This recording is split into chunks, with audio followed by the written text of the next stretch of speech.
Here's my problem. It says 2 and 29 hundredths divided by 5 hundredths. The first thing I'm going to do is clear these decimals. So I need to move this one 2, and this one is pretty nice because I'm moving it 2 as well. Now I'm going to rewrite my division problem.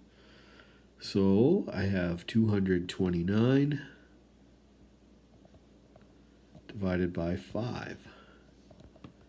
Okay, let's start our work here. So the first thing is 5 won't go into 2, but it will go into 22 4 times. So I write my 20. Now I'll do my subtraction. I have a 2. 5 will not go into the 2. 2 is too small, so I'm going to bring down my 9. All right, 5 times 5 is 25. 5 times 6 is 30. So we're going to use the 5. 25. Now we bring down the 4. We're going to put a decimal point there, and we're also going to put a decimal point in our quotient.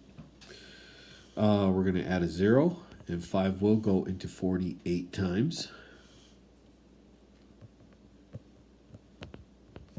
And at that point, we are done.